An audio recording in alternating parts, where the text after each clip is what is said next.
자, 계속 이어서 하겠습니다. 자, 이렇게 일본에서 우리의 국권을 마음대로 빼앗았고요. 그 다음에 이 러일 전쟁에서 일본이 점점 유리하게 되자 우리에게 제1차 한일 협약을 강요하게 됩니다. 자, 이 1차 한일 협약은요, 재정과 외교 분야에 있어서 일본이 추천하는 고문을 파견해서 내정을 간섭한다라는 내용이 들어가 있었습니다. 자, 이런 식으로 계속 일본에서는 조금씩 대한제국의 국권을 계속 야금야금 빼앗아가고 있습니다. 자, 결국에 이 러일 전쟁에서 일본이 승리를 하고 일본에게 유리하게 그렇게 끝나고 말았습니다. 자, 그리고 이렇게 일본에서는 또 이때 당시에 또 독도를 러일 전쟁 중일 때 아무래도 이제 우리나라가 지리적으로 일본과 러시아의 중간에 있다 보니까 이 우리 한반도가 굉장히 중요한 군사 요충지였어요. 특히나 이 독도가 그랬기 때문에 이 독도를 일방적으로 자신들의 시네마 현에다가 편입을 시켜버립니다. 자, 이런 만행을 저지르기도 하였고요. 그 다음에 38쪽에 넘어가서 자, 1905년 제2차 한일협약을 강제로 체결하게 되는데, 자, 이것을 다른 말로 을사조약이라고 부르기도 합니다. 자, 이 을사조약은요, 일본에서 일본군이 우리나라 궁궐을 마음대로 쳐들어와서 궁궐을 포위하고, 그리고 고종 황제와 대신들을 막 위협하면서 강제적으로 체결을 한 것입니다.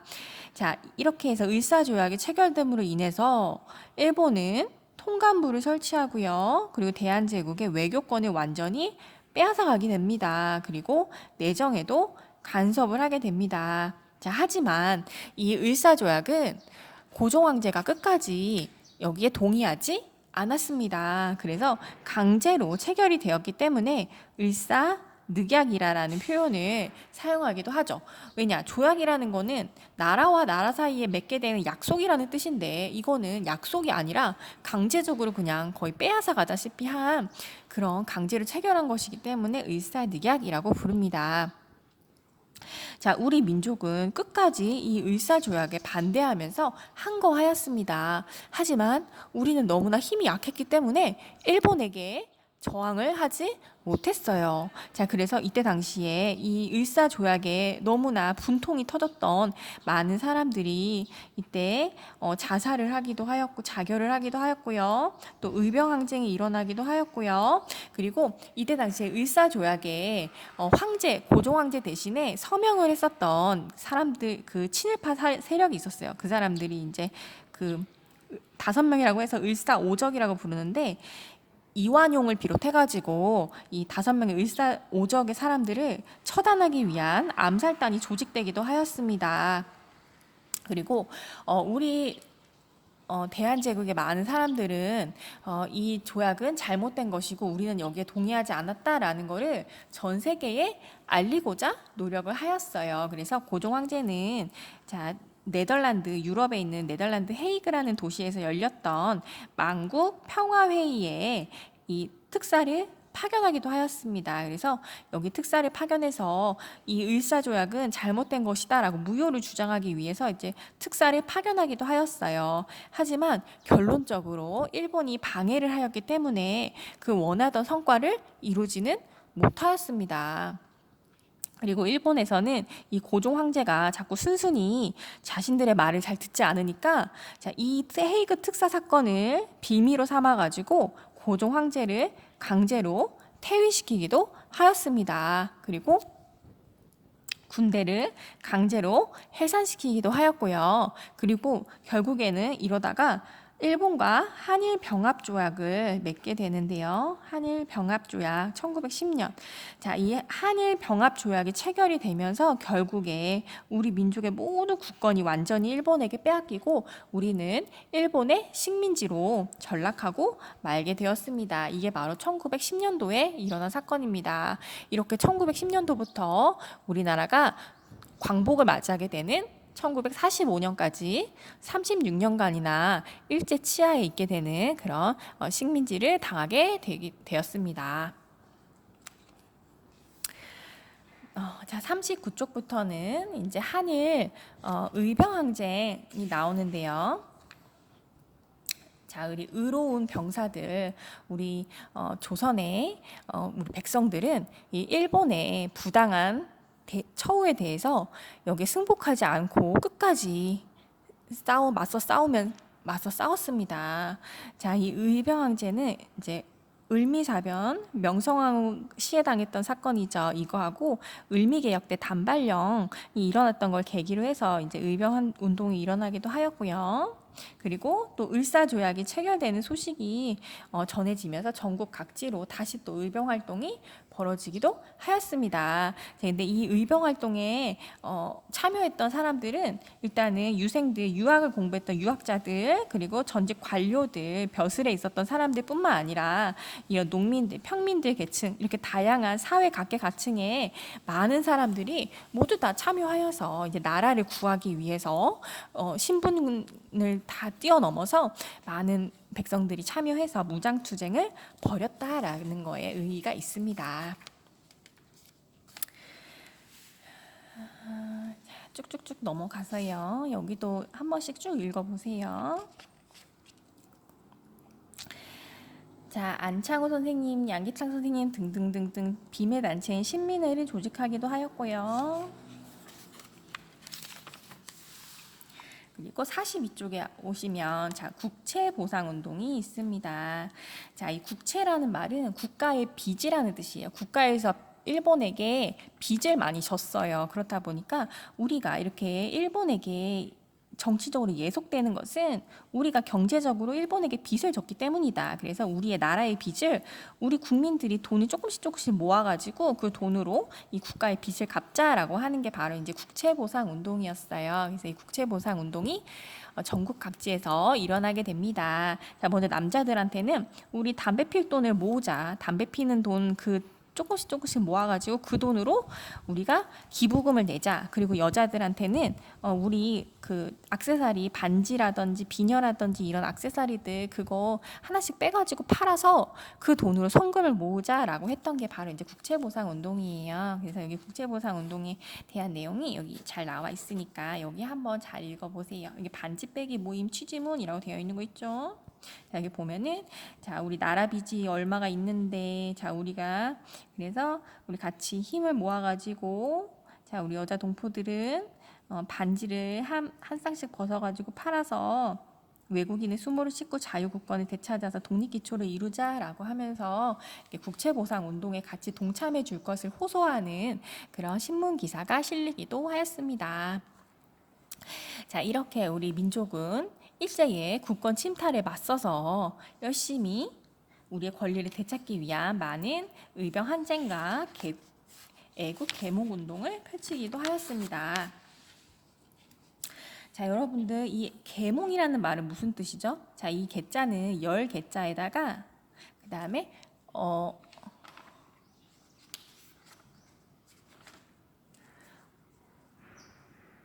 어두울 몽자예요. 그러니까 즉 무슨 뜻이냐 하면 자, 어두움에서부터 열린다는 뜻이잖아요. 그러니까 우리 이때 당시에 대부분의 백성들은 거의 교육을 거의 받지 못했기 때문에 굉장히 무지몽매한 사람들이 대부분이었어요. 그러니까 사람들이 우리 어리석음이 있다. 그래서 이 어리석음으로부터 이 무지몽매함으로부터 벗어나서 지혜롭게 지식을 쌓고 지혜로워지자 라고 하는 게 바로 애국계몽 운동이었습니다. 그래서 이렇게 많은 애국계몽 운동들이 일어났다는 거에 대해서 잘 알아두세요. 자, 우리 이렇게 하면은 이제 대단원 1단원이 끝나고 이제 2단원 민족운동의 전개로 가게 됩니다. 자, 48페이지로 먼저 와볼까요? 자, 48쪽 49페이지에는 1910년대에 일제의 식민 지배 방식에 대해서 얘기가 나와요. 그래서 우리가 그 36년간 식민 지배를 받으면서 계속 일제가 우리나라를 대하는 그 식민지를 대하는 방식이 조금씩 계속 바뀌었었잖아. 그거에 대해서 우리 반드시 알아둬야 된다고 했었죠. 이렇게 그래프를 그렸었던 거 기억나나요? 자, 1910년도에 한일 병합 조약을 맺게 되면서 완전히 우리나라의 국권이 완전히 일본에게 침탈되면서 식민 지배를 받게 되고 1945년도에 광복을 맞이하기 전까지 36년간의 일제 강점기를 겪으면서 이렇게 크게 시기를 3개로 구분해서 식민 통치 방식이 바뀌었다라고 이제 배웠을 거예요. 자, 먼저 1910년부터 1919년까지 자, 이때 무슨 사건이 일어났냐? 바로 3.1 운동이 일어났었죠. 자, 이 3.1 운동이 일어나기 전까지 이 시기를 자, 무단 통치기라고 불렀었죠. 자, 왜 무단 통치기라고 불렀었죠? 일본에서 굉장히 식민지 백성들에게 굉장히 무섭게 강압적으로 폭력적으로 그렇게 대했었던 시기였죠. 자, 이렇게 한 10년 정도를 이렇게 무단 통치하다가 자, 3.1 운동이 빵 터지면서 일본에서 더 이상 이런 방식으로는 이 한국인들을 통치하기가 어렵겠다라고 이제 생각이 바뀌면서 문화 통치 방식으로 바뀌었어요. 그래서 이게 1931년도까지 만주사변을 일으키기 전까지 자, 그리고 1931년부터 독립하기 전까지 이때를 민족 말살 정책기라고 했었죠. 자, 이렇게 크게 세 부분으로 나누어졌었습니다. 그래서 이 각각의 시기마다 어떻게 일본의 통치 방식이 바뀌었는지, 그리고 우리는 그때마다 어떻게 독립운동을 하면서 저항했는지 이거에 대해서 잘 알아두시기를 바랍니다. 자, 먼저 48쪽에 일제 무단 통치기를 볼게요. 자, 1910년 8월에 한일 병합 조약이 맺어지면서 자, 우리는 완전히 주권을 빼앗기고요. 일본의 식민지가 되면서 자, 우리나라의 조선총독부가 설치가 되게 됩니다. 자, 이 조선총독부 그리고 무단 통치가 실시가 되는데 이 무단 통치는 군대식으로 백성들을 다스리는 거였어요. 굉장히 위협적으로 겁박을 하면서 무섭게. 그래서 헌병 경찰들이 막 돌아다니고 이렇게 총칼을 차고 있는 헌병 경찰들이 막 위협하면서 그리고 또 마음에 안 든다라고 하면 한국인들을 막 태형을 가하기도 했고요. 태형이라는 거는 이제 그 매를 때리는 걸 말하는 거죠. 그래서 굉장히 무력으로 굉장히 겁을 주면서 대하는 방식이었어요. 자, 이렇게 하려고 했었던 거는 이제 한국 사람들을 완전히 겁을 줘가지고 더 이상 일본에게 저항하지 못하게 이 의지를 항일 의지를 완전히 꺾어버리려고 했었던 그런 것입니다. 또한 한국인들의 일상생활을 철저하게 감시하고 통제하는 그런 일도 하였는데요. 자, 한국인들은 모이는 결사와 집회의 자유를 모두 금지시켰고요. 그리고 신문을 발행하는 것과 같은 그런 언론 활동도 완전히 일체 허용하지 않았습니다. 그리고 조선 교육령을 공포해서 민족 교육을 완전히 시키지 못하게 하고 학교에서 학생들을 가르치는 교사들까지도 칼을 옆에 차고서 수업을 하도록 그러니까 굉장히 겁을 주는 방식인 거죠. 위협적이고 겁을 주면서 억압적인 방식으로 그렇게 식민지 백성들을 통치하려고 했었다라는 걸 알 수가 있어요. 자, 그리고 이때 당시에는 이제 토지 조사 사업을 실시하였는데 자, 이 토지 조사 사업을 실시했던 이유는 뭐 때문에 그런 거죠? 결국에 이 조선의 땅을 다 빼앗아 먹으려고 했던 짓인 거예요. 그래서 이 동양척식 주식회사라는 걸 세워서 자, 일정 기간 동안에 신고하지 않았던 토지들은 다 국유지로 빼앗은 다음에 일본인들에게 굉장히 싼 값에 다 넘겨줘 버립니다. 자, 이렇게 해버리니까 많은 한국인들은 다 땅을 일본에게 빼앗기고 결국에는 남의 땅에 가서 대신 농산일을 지어주고 적은 월급을 받는 소작인이 되어서 힘겹게 살아가는 그런 신세로 전락을 하게 되었고요. 그리고 또 조선통독부에서는 회사령을 공포해서 함부로 허가 없이 회사도 설립하지 못하도록 이렇게 굉장히 한국인들을 통제하고 억압하면서 그리고 수탈하는 이런 형태로 식민지를 굉장히 억압하게 되었습니다. 자, 이렇게 우리가 한 10년 정도를 굉장히 억압을 당하면서 서럽게 식민지 백성으로서의 이렇게 서러움을 당하다 보니까 자, 우리 더 이상 이렇게는 못 살겠다라고 하면서 사람들이 이제 빵 폭발하는 사건이 일어나요. 그게 바로 이제 3.1운동이죠. 3.1운동은 굉장히 중요하니까 반드시 잘 알아두시고요. 자, 이 3.1운동이 일어나게 된 배경에 대해서 먼저 살펴보도록 할게요. 자, 먼저 3.1운동이 일어난 것은 미국의 윌슨 대통령이 민족 자결주의를 제창하면서부터입니다. 자, 이 민족 자결주의라고 하는 것은 자, 모든 민족은 다른 나라의 간섭이나 지배를 받지 않고 스스로 모든 것을 결정할 수 있다, 독립할 수 있다라는 그런 내용이 바로 민족 자결주의였어요. 자, 그러자 많은 지식인들이 이 윌슨 대통령의 민족 자결주의의 영향을 받게 됩니다. 자, 그리고 먼저 3.1운동이 3월 1일 날 벌어진 거잖아요. 그래서 그 3.1운동이 일어나기 전에 먼저 무슨 일이 있었냐? 일본의 도쿄에서 유학하고 있었던 학생들이 있는데, 자, 이 학생들이 2월 8일 날 독립선언서를 발표하게 됩니다. 일본 도쿄에서요. 이게 바로 28 독립선언이 되겠습니다. 자, 28 독립선언이 먼저 일어나게 돼요. 자, 그러자 국내에 있는 많은 학생들, 많은 사람들에게도 이 사건이 영향을 끼쳤겠죠. 저기 지금 일본 본토에서도 이렇게 독립선언서를 발표하고 이렇게 독립의지를 나타내고 있는데 우리가 가만히 있을 수 없지라고 하면서 드디어 이제 3월 1일 날 전국 3회 운동이 벌어지게 됩니다. 자, 먼저 3월 1일 날 1919년 3월 1일 자, 민족 대표라고 모인 사람들 33명의 사람들이 그 사람들이 이제 태화관이라고 하는 그런 식당 같은 곳에 모여가지고 자기네들끼리 그냥 독립선언서를 낭독을 해요. 그리고서는 그냥 그대로 일본에게 그냥 그대로 우리가 이렇게 독립선언서를 낭독했습니다 하고서 자수를 합니다. 그리고선 그냥 잡혀가요. 무기력하게. 그러니까 왜 했는지 잘 모르겠는데 하여간 독립선언서를 낭독을 한다고 해놓고서는 그냥 무기력하게 그냥 그걸로 그냥 끝나버려요. 자, 어른들은 이렇게 시시하게 끝나버렸지만 우리 학생들은 달랐습니다. 우리 학생들은 정말 목숨도 아까워하지 않고 일본을 겁내지 않고 진짜 이 한 몸 바쳐서 우리의 독립을 외치기 위해서 이 서울에 있는 탁골공원 광장에 모여가지고 이 독립선언서를 낭독하고요.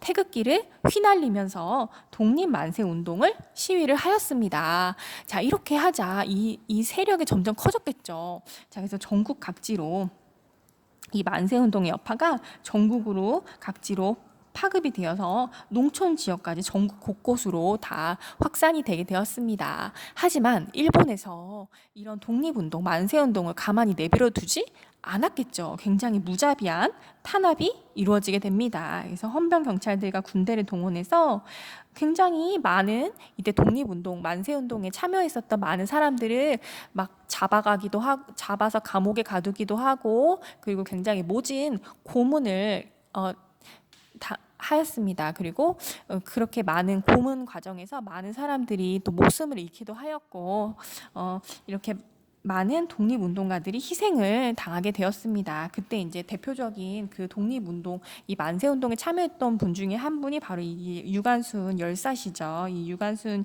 열사께서 이 만세운동에 참여하셨다가 이제 일본에게 잡혀가서 굉장히 잔인한 그런 모진 고문을 당하시다가 돌아가셨죠. 그래서 굉장히 많은 독립투사들이 이때 희생을 당하셨고요.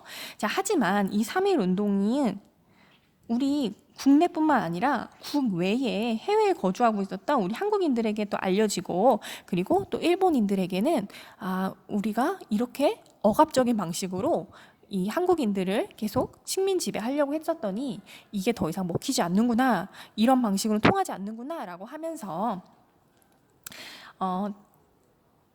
일본인들에게 통치 방식을 바꾸게 돼요. 그래서 이 3.1 운동의 의의는 결국에 일본이 탄압을 해서 독립까지는 달성하지 못했지만 먼저 첫 번째, 우리 전 민족이 전국 각지에서 모든 우리 국민들이 단결해서 독립의지를 국내외에 알렸다는 점에서 매우 그 의미가 큽니다. 그리고 이 3.1 운동을 계기로 해서 조직적인 독립운동이 이루어지기 위해서 대한민국 임시정부가 조직되기도 하였고요. 그리고 일제에서 이런 우리 한국인들의 저항 의지를 확인하면서 통치 방식을 문화 통치 방식으로 바꾸는 그런 계기가 되기도 하였습니다. 그래서 이 3.1 운동은 우리가 매년 3월 1일 날 우리 국경일로 쉬고 있죠. 자, 그만큼 우리 모든 국민들이 다 기억해야 되는 굉장히 의미 깊은 그런 국가적인 날이었다라는 것을 항상 기억을 해야 됩니다. 대한민국 임시정부 여기를 한번 볼게요. 자, 53쪽, 54쪽에 걸쳐서는 대한민국 임시정부에 대한 내용이 나옵니다. 그래서 중국 상하이에 대한민국 임시정부가 출범을 하게 되고요. 자, 상하이에 그리고 이승만이 임시 대통령으로 뽑기도 하였고요. 그리고 우리 민족에게는 역사상 최초로 민주공화제 정부가 삼권 분립 체제의 민주공화제 정부가 맨 처음으로 생기기도 하였다라는 점, 그리고 뭐 연통제를 실시해서 서로 연락을 하기도 하고, 그리고 독립 자금을 모으기 위해서 애국공채를 발행하기도 하고, 또한 무장투쟁을 준비하기도 하고, 이렇게 독립을 위한 많은 노력들을 하였다라는 점. 그런데 결국에 는 국민대표회의에서 결국에 의견이 갈리면서 그냥 뿔뿔이 흩어지면서 흐지부지해졌다라는 점, 이거에 대해서 알아두세요. 자, 고생 많았습니다.